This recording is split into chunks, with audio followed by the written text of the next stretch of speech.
Frank Gonzalez from Cinemark Theaters here. We're speaking with Bennett Miller, who's the director of the new film Foxcatcher from Sony Classics, coming to Cinemark Theaters on November 25th.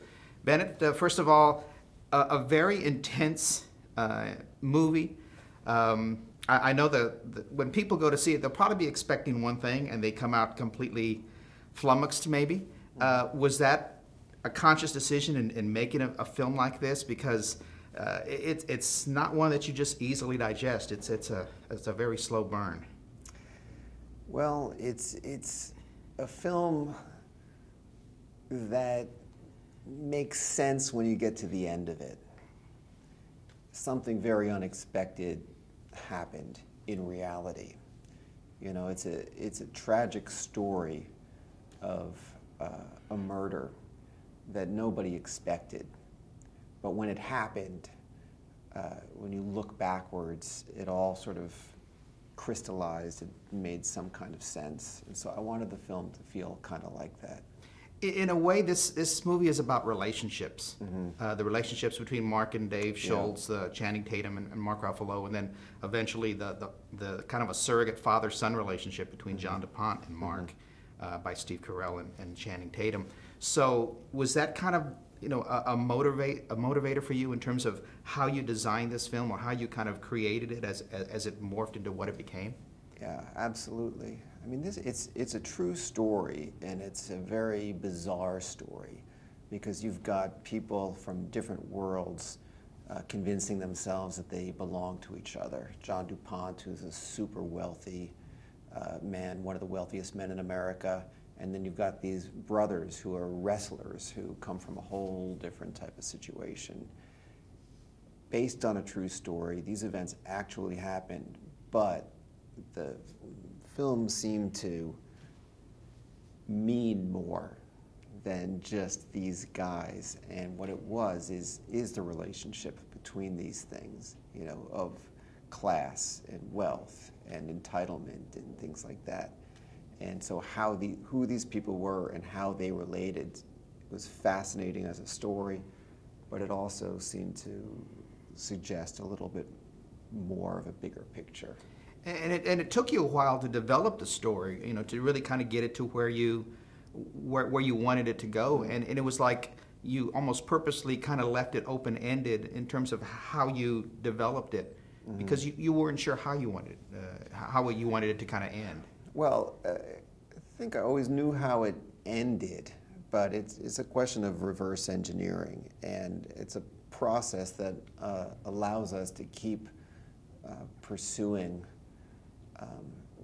the story and allowing it to continually unfold. Again, it's based on a true story, so it's the kind of thing that we could return again and again and question and scrutinize and look for the nuances and the guarded truths of this story that don't offer themselves up so easily.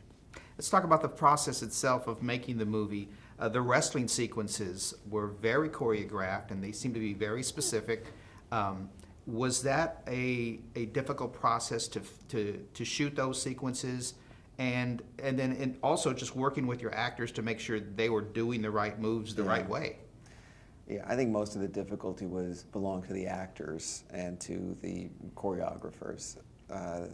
Mark Ruffalo and Channing Tatum began working about 7 months before we started shooting, and they had to, get their bodies into a kind of shape and learn the sport well enough so that they could be credible. That was the hard part. For me, shooting it was not so difficult because they had been so well prepared. And in terms of the actual shooting of the sequences, I'm thinking in particular at the beginning of the movie, which is kind of like the precursor to how the relationship's going to go for the rest of the movie. When they first start their little training session, and it goes from tender brotherly affection and working together to an out-and-out brawl, very brutal, and the change that happens, and it's captured on camera very vividly. Was that something that it took a while to develop that, or were the actors able to kind of come in and make it work almost instantly because of the training. Yeah. Well, I mean, it had been developed and rehearsed. We'd practiced, and the beats of a scene like that have, you know, been well rehearsed.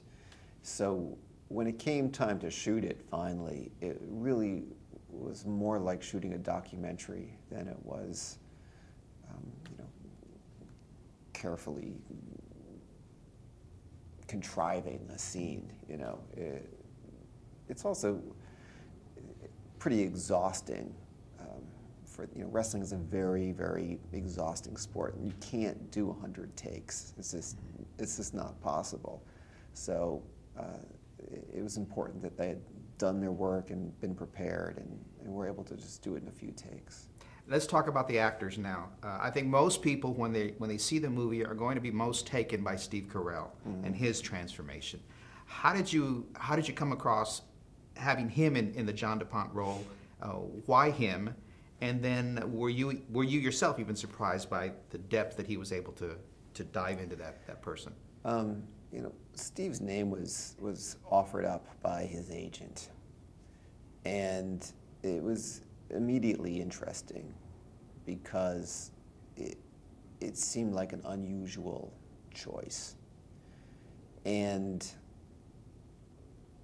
that made a kind of sense because John DuPont himself did not did unexpected things. Like who people thought he was and who he turned out to be were very different.